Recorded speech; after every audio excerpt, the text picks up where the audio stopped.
Next we have a reading comprehension passage with a set of 5 questions. Let's look at the first question.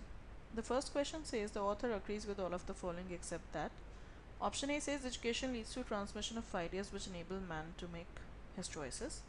The answer to this can be found in the second paragraph, last few lines, where the author says, what is then the education? It is the transmission of ideas that enables man to choose between one thing and another, or to quote, to live a life which is something above meaningless tragedy of inward disgrace. Hence, option A can be found in the passage. Option C can again be found in the passage in the second last paragraph, last lines. Third last paragraph, last lines, which says that if we do so, the sins of father will be visited upon children to the third and fourth generation, because that normally is the time it takes from birth of an idea to its full maturity, when it fills the minds of new generation and make them think by it. From here we can infer option C, which says it takes about 3 to 4 generations from birth of an idea for it to reach its maturity. Option D can be found in the second last paragraph, last lines, which says that study has its own value, which I am not inclined to belittle. It tells him a great deal about how things work in nature or engineering, but it tells him nothing about meaning of life, can in no way cure his estranglement and secret despair. This gives us option D.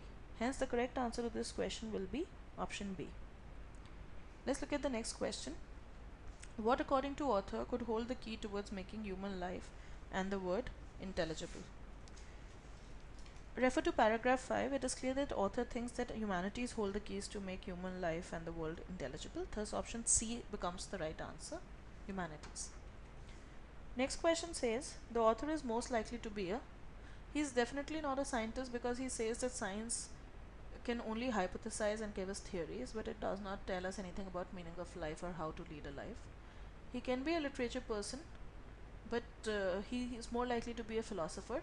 A literature person, a person who writes literature can also be a philosopher, but here we'll focus more on philosopher, because he talks about how philosophy is important, how ideas are important in order to make life intelligible. Hence answer will be A, philosopher. The next question says the author uses second law of thermodynamics too. Now author talks about the second law of thermodynamics in order to show that the ignorance of a scientific law may not make much of a difference in your life, but ignorance of texts that teach us about ideas that we could live by is not acceptable. He uses the example of Shakespeare there, where he says if you don't know Shakespeare, what do you miss? You miss life. And hence answer to this question will become option A. Illustrate his argument about the little purpose of scientific know-how in the experience and interpretation of the world. Let's look at the next question. Next question says the passage quotes all of the following except.